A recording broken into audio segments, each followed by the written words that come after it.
అన్ని మనుష్యులేటి వాటిని పాటిస్తారు? వాళ్ళు సర్పసంతానం. వాళ్ళెవరికి పిల్లలైపోయారు? సర్పసంతానం. పాముకు పుట్టిన పాము పిల్లలు. బయటికి మనుషులే. బయటికి బాగుంటారు.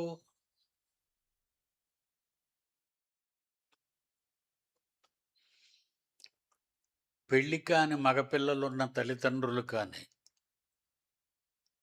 పెళ్లి కాని ఆడపిల్లలున్న తల్లిదండ్రులు కానీ,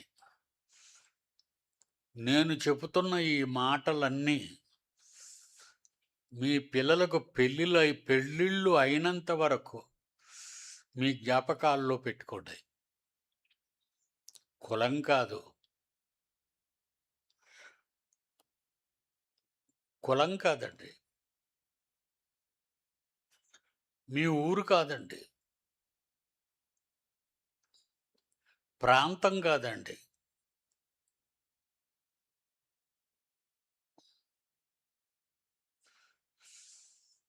చాలామందండి క్రైస్తవుల్లో ఎంత ద్రోహులు చెప్పమంటారా? బాధపడకండి.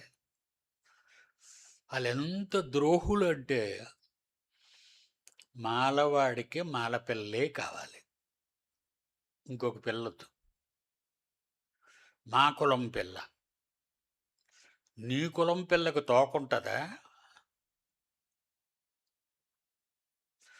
బహుశా మీ తల్లిదండ్రులు కూడా అలాగే పెళ్లి చేసుంటారని నా అనుమానం సుమండి. ఏమంటారు మీరు? చేయలెత్తండి అబద్ధం ఆడకుండా. Very good.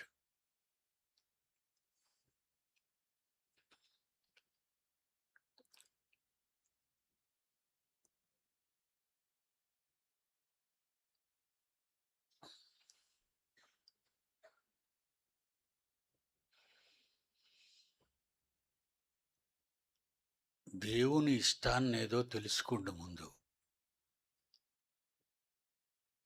దేవుడి మీద భారం వెయ్యండి.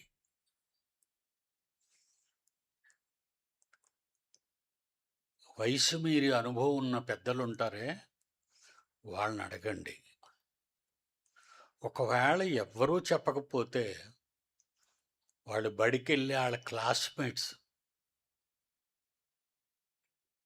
చూడండి. ఆడపిల్లల గురించి మగ్గుంటలో ఎళ్లి కాయరా ఆళ్ళ స్కూల్ దగ్గర? అలాగే ఆడపిల్లలు కూడా మగపిల్లల గురించి దారులు కాయరా? నేను ఇక్కడి నుంచి చూసేవాడిని అక్కడ మున్సిపాలిటీ బడికెళ్ళి చదువుకునేవారు. మా ఇంటి ఎదురుగుండా ఈ అద్దంలో పడి చూస్తే ఇద్దరు మాట్లాడుకుంటుంటారు. ఒకే యూనిఫామ్. అంటే ఆ బడే. నాకు చాలామంది తెలుసు అలాగా. మన చర్చిలో సభ్యులోళ్ళు. పెళ్ళిళ్ళయి పిల్లలు కనేశారు. మరి ఇప్పుడేం చెప్పకూడదు కదా! చెప్తే కాపురాలు పాడైపోతాయి. చూసినందుకు నోటు మీద కొట్టుకొని ఊరుకోవాలి. నేను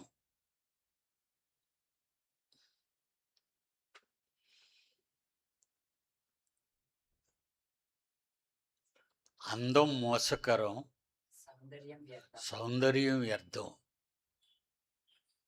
ఈరోజు ప్రపంచంలో ఒక నానుడు ఉందేంటో చెప్పమంటారా? మగపిల్లలు ఆడపిల్లల్ని పెళ్లి చేసుకోవడానికి ఇష్టపడుటలేదు.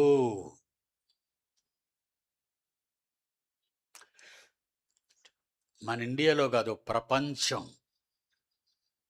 ఆడపిల్లల్ని మగపిల్లలు పెళ్లి చేసుకోవడానికి ఇష్టపడటం లేదు. ఎందుకు? వాళ్ళ తిరుగుదులు బాగులేవని, బట్టలు కొనడానికి ఒకడిని లవ్ చేసి, హోటల్‌కి తీసుకెళ్ళడానికి మరొకడిని లవ్ చేసి, ఒకడు కాదు, ఒకడే తీసుకెళ్ళడు అన్నిట్లికి. రకానికి ఒకడుంటాడు. పార్కులకు తీసుకెళ్ళడానికి ఒకడు ఇలాగా